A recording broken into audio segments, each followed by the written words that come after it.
Buenas amigas y amigos, gracias por estar con nosotros en su programa Tras la Posverdad. Yo, Oscar Pérez y Melvin Hilario le damos la bienvenida a nuestro programa. Recordándoles por favor suscribirse, dejarnos sus comentarios y poniendo los like o los dislike de que ustedes consideren si les gusta el programa o no. En los Estados Unidos estamos bajo todavía comentarios e impresiones sobre la entrevista que CNN le tomó a la candidata por el Partido Demócrata, Kamala Harris. Lo importante de esta entrevista es qué sucedió y cómo sucedió, no ni siquiera lo que se dio. Para poder entender la importancia de esta entrevista, basta decir lo siguiente. La nominación de Kamala Harris ha sido una nominación bastante única en la historia de los Estados Unidos. Ella no llegó a la nominación después de llegó a ser la nominada por el Partido Demócrata a las elecciones presidenciales sin que nadie nunca haya votado dentro del Partido Demócrata para que sea la candidata. Generalmente todos los partidos tienen internamente en los Estados Unidos unas primarias donde sale un ganador después que los miembros de ese partido votan y seleccionan al candidato. Esta vez el candidato, debido al retiro o a la retirada obligatoria del presidente Biden, la dirigencia del Partido Demócrata seleccionó a la señora Kamala Harris para ser la candidata. Por lo tanto, ella ha tenido poca oportunidad, casi ninguna, de exponer y explicar cuál sería su agenda en caso de llegar a ser la presidenta. Desde el instante en que ella fue señalada como la candidata a sustituir al señor Biden, al actual presidente Biden, para la candidatura al Partido Demócrata, 40 días habían pasado sin que ella hubiera bajo ninguna forma dado una entrevista a un medio de comunicación en los Estados Unidos ni fuera de los Estados Unidos.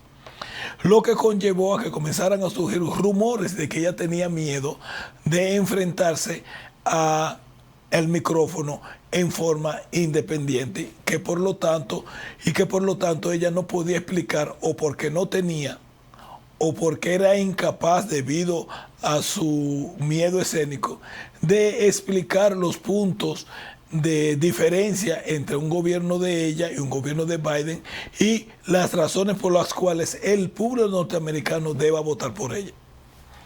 Para disipar todas esas dudas y todas esas interrogantes, el Partido Demócrata decidió concederle una entrevista a CNN, pero fue una entrevista muy sui generis. Primero, la entrevista no fue en vivo, aunque eso es común aquí, de que las entrevistas sean pregrabadas, pero teniendo en cuenta la posición ideológica muy cercana que tiene el Partido Demócrata y la cadena de televisión CNN, se esperaba que por lo menos la entrevista fuera en vivo, de manera tal de que uno pudiera analizar la espontaneidad de la señora Kamala Harris a la hora de decir, de dar la respuesta, planteando que esas son las ideas de ella, o sea, dejando claro que eran las ideas de ella y no las de alguien que le escribió. Por eso no se hizo. Pero no solamente eso, sino que además de que fue pregrabada, CNN comenzó a pasar parte de la entrevista horas antes del momento preestablecido, que ellos dijeron que la iban a publicar a las 9 de la noche, pero ya desde las 4, de las 5 de la tarde comenzaron pedacitos de la entrevista para reducir la efectividad o el nivel de atención que podría tener la entrevista. Y la razón es ¿por qué? Porque independientemente de que la campaña electoral de la señora de Kamala Harris ha sido llevada por los medios de comunicación extremadamente favorables al Partido Demócrata, la realidad es que ha dado resultados. A diferencia de las elecciones presidenciales en la mayoría de los países nuestros, en Latinoamérica, donde el presidente gana por voto popular, en los Estados Unidos a través del colegio electoral, lo cual ha reducido la votación de los Estados Unidos de 50 estados a prácticamente 5, porque ya en los otros estados de antemano las encuestas han demostrado que las diferencias entre uno y otro candidato en los otros 45 estados pueden decir de antemano que ya está decidido. En algunos estados Donald Trump gana por más de 10 puntos en estos instantes a Kamala Harris, y en otros muchos estados Kamala Harris le gana a Donald Trump por más de 10 puntos. Lo que conlleva que nada más hay 5 estados en los Estados Unidos donde la diferencia es lo suficientemente pequeña para que pueda cambiar hacia un lado o hacia otro. Y eso sucede prácticamente en todas las elecciones. En este caso son básicamente como en las elecciones pasadas: Wisconsin, Michigan, Carolina del Norte, Pensilvania y Georgia. En el caso particularmente de Georgia, en las elecciones pasadas, en el 2020,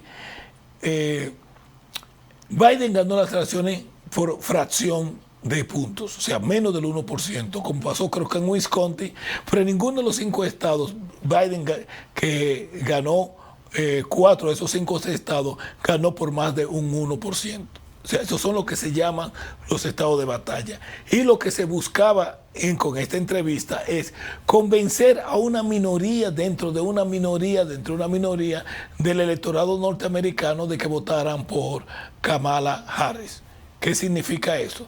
Eso significa que con un estado, por ejemplo, como en Georgia, el 40% de la población es duramente demócrata y el otro 40% de los votantes son duramente republicanos. Lo cual significa que de la masa que vota en Georgia, solamente ese 20% es el que puede decidir si se van de un lado o del otro. Y esa es toda la campaña política en los Estados Unidos, es convencer a esos pequeños grupos en esos 5 estados que pueden votar por uno o por otro, de que voten por un candidato determinado. Las encuestas ahora mismo le dan, si fueran hoy, pero antes de la entrevista, de que Kamala Harris aventajaba a Donald Trump por 1 o 2 puntos en 3 de esos 5 estados, y Donald Trump aventajaba a Kamala Harris por 1 o 2 puntos en los otros 2 estados. O sea, en estos instantes, la campaña, o sea, la carrera hacia la presidencia de los Estados Unidos no está definida, está muy lejos de decidirse.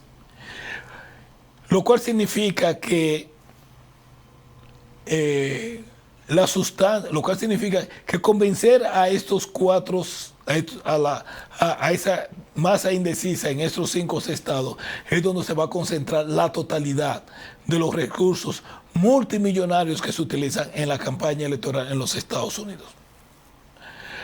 Yo estuve viendo la entrevista y una de las cosas que me llamó la atención es que el tema que para mí es el más importante, porque tiene que ver directamente con la existencia de la raza humana, prácticamente no estuvo presente. La totalidad de la entrevista, de acuerdo a lo que CNN ha pasado, duró entre 18 y 20 minutos más o menos. Y uno podría decir que durante ese tiempo Kamala Harris habló como alrededor de 10 minutos. El resto o habló el vicepresidente, que también estuvo presente, Tim Walz, o estuvo hablando la moderadora Dana Bash, que era la entrevistadora por parte de CNN. Pero dentro de los puntos importantísimos que no se tomaron en cuenta, que no se tocó básicamente, fue el de la guerra de Ucrania.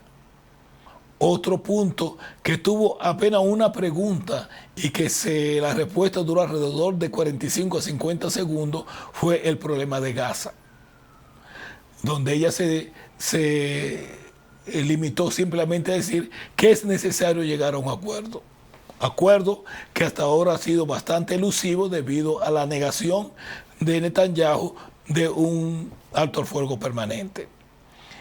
¿Qué podrá pasar y qué tan importantes son estas elecciones? Nosotros podemos decir que debido a lo que está en juego, desde mi punto de vista, que es la posibilidad de un enfrentamiento armado entre Estados Unidos y Rusia sobre el problema en Ucrania, lo cual podría conducir a una guerra nuclear que podría terminar eliminando la raza humana. El hecho de que este tema no haya sido parte fundamental de la plataforma del Partido Demócrata deja mucho que desear. Donald Trump sí ha estado hablando sobre eso, ha dicho cosas que ellos sé que son improbables que pasan, de que el problema se va a resolver inclusive antes de que él llegue a la presidencia el 21 de noviembre, el 21 de enero en caso de que gane. O sea que él pues resolvería el problema de la guerra en Ucrania entre el 5 de noviembre y el 21 de enero. Como dice el norteamericano, good luck, o sea, buena suerte. Pero por cierto es que esta campaña será histórica, no por lo que está en juego, sino también por la forma en que se ha llevado en caso de que la señora Kamala Harris llegue a ganar las elecciones y llegue a ser la presidenta de los Estados Unidos. Porque lo que significa es lo siguiente: usted no necesita, o sea, el hecho de que su selección haya sido altamente antidemocrática, el hecho de que nadie haya votado por usted y el hecho de que usted haya estado huyendo a enfrentarse al bombardeo del periodismo independiente, no es un impedimento para que usted gane las elecciones. Lo cual significa que si ella gana debido exclusivamente a una campaña publicitaria enormemente cara, financiada por los grupos de poder económico, todo su deber está con los poderes económicos que le llevaron al poder y no con el pueblo norteamericano. Por desgracia, la condición número uno para correr con ciertas posibilidades de éxito en una campaña electoral, no solamente en los Estados Unidos, sino prácticamente en toda parte del mundo, es dinero. Y si usted no está respaldado por dinero, es claro que usted no puede correr. Y si usted es ese tipo de persona, significa que con frecuencia se eligen y se financian personas con bajo nivel o con baja capacidad de toma de decisiones. Personas altamente comprometidas con ciertos intereses y que van a poner de lado los intereses nacionales. Y eso nosotros lo vemos todos los días en los gobiernos de Europa como acá en los Estados Unidos. Eso es lo que llamamos democracia y eso es lo que nosotros decimos que está en defensa o que se está defendiendo en las fronteras ucranianas rusas o en las calles de Caracas o cualquier otra gran ciudad del mundo. Gracias por su atención y será hasta la próxima.